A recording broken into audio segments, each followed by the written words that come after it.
தியானம் 22. ஆத்துமநேசரின் கண். முதலாம் பங்கு. வேத பகுதி. அவர் சமீபமாய் வந்தபோது நகரத்தை பார்த்து அதற்காக கண்ணீர் விட்டார். லூக்கா 19ஆம் அதிகாரம் 41ஆம் வசனம்.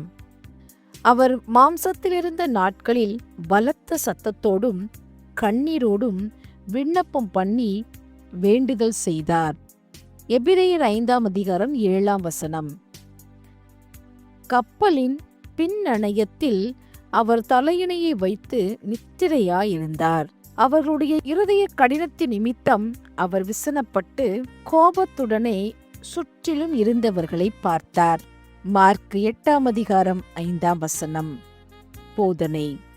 இரட்சகரின் திரு கண்ணை பற்றியும் சில குறிப்புகளை பார்க்கிறோம். அவைகளில் 3 மாத்திரம் இவ்விடத்தில் ஆராய்வோம். முதலாவதாக, இயேசுவின் கண் அழுதது. இயேசு 3 தரம் கண்ணீர் விட்டதாக அறிகிறோம். லாசருவின் மரணத்துக்காகவும் எருசலேமுக்காகவும் சர்வலோகத்துக்காகவும் இயேசுவின் கண் கண்ணீர் விட்டிருக்கிறது. எபிரேயர் நிருபத்தில் அவர் கண்ணீர் விட்டதை பற்றி சொல்லிய குறிப்பு கெத்செமனேயின் கண்ணீரை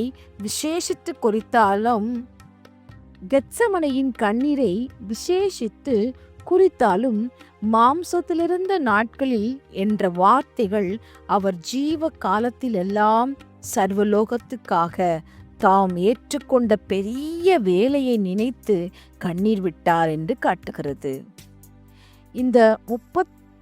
இந்த 33 வருடத்திலும் அவர் சிரித்ததாக யாதொரு குறிப்பும் நமக்கு தெரிகிறதில்லை. ஒரே தரம் ஆவியிலே களிகூர்ந்தார் என்று மாத்திரம் அறிகிறோம். இயேசுவின் கண் தூங்கினது. அவர் தூங்கினதாக வருகிற இந்த ஒரே குறிப்பு வீட்டுக்குள் அல்ல, ஊருக்குள் அல்ல, மலையில் அல்ல, கடலுக்குள், கப்பலே அவர் தூங்கின வீடும் கட்டிலாயும் இருந்தது. அப்போது படகு நிற்காமல் ஓடிற்று, மேலும் கடலில் பெருங்காற்று உண்டாயிற்று. மூன்றாவதாக, பாவ வெறுப்பை காட்டினது. நமது இரட்சகர் தமது ஊழிய காலத்தில் 7 அற்புதங்களை ஓய்வு நாளில் நடப்பித்திருந்தார். ஒரு ஓய்வு நாளில் அவர் அற்புதம் செய்ய போகிறதை இட்டு ஜனங்கள் அவர் மேல் குற்றச்சாட்ட வந்திருக்கிறதை அறிந்து அவர்களுடைய இருதய கடினத்தின் நிமித்தம் தமது கண்களினால் கோபமாய் பார்த்தார். தியானிப்போமா? ஆத்துமநேசரின் கண் அழுதது என்ற வார்த்தை என் கண்ணீரை ததும்ப பண்ணுகிறது. எல்லாருடைய கண்களையும் துடைத்து அவர்களை மகிழ்ச்சியினால் இடைக்கட்டுகிறவர் அழுகிறார். இரட்சகா, உடைய கண்கள் சத்தியத்தை அல்லவோ நோக்குகின்றன. சத்தியத்தை அநியாயத்தினாலே அடக்கி போட எருசலேமை கண்டவுடனே நீர் மனம் தாழாமல் அழுகிறீர். என் ஆத்துமாவாகிய ஞான எருசலேமுக்காக நீர் எத்தனை தரம் அழுதீரோ!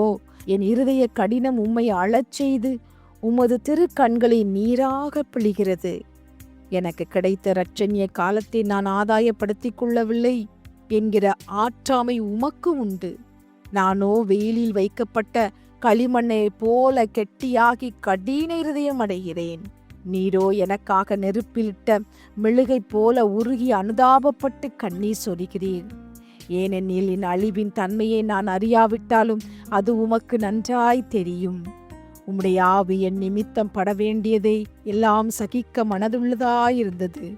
ஆனால் என் பலவீன மாம்சத்தை எடுத்ததை இட்டு தூங்காமலும் உறங்காமலும் இருந்து இஸ்ரவேலை காக்கிற நீர் தூங்கினீர். நீர் தூங்குகையிலும் கடலும் அலையும் பெருங்காற்றும் தங்கள் அதிகாரத்தை கொண்டு சீடரை பயப்படுத்தின.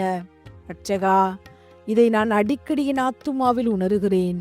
நீர் உமது கண்ணை மூடும்போது நான் மிகவும் பாடுபடுவதுண்டு. பிசாசு, பாவம், உலகம் என்னும் சத்துருக்கள் நான் இராமலே போகத்தக்கதாக எனக்கு விரோதமாக எழும்புகிறார்கள். ஆகையால் இரட்சகா, அடியான் முகமாய் உமது கண் ஒரு நாளும் ஒரு நிமிடமும் ஒரு நொடியும் மூடாதிருக்கும்படி மன்றாடுகிறேன். ஜெபிப்போமா?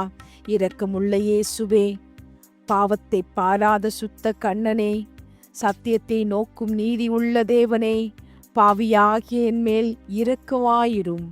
என் பாவங்களை பாராதபடி என் அழிவையும் தேவரீருடைய கிருபையுள்ள வாக்குத்தத்தங்களையுமே நோக்கி சகாயம் செய்யும். நான் என் பாவத்துக்காக அழுது கண்ணீர் விட்டு மனந்திரும்பி புது ஜீவ மார்க்கத்தில் வழிவிலகாமல் சென்று உமது பரம ராஜ்யத்தின் படிகளில் ஏற கிருபை செய்ய வேண்டும் என்று பிதா, குமாரன், பரிசுத்தாவியின் நாமத்தினாலே வேண்டிக் கொள்கிறேன். ஆமேன், ஆமேன்.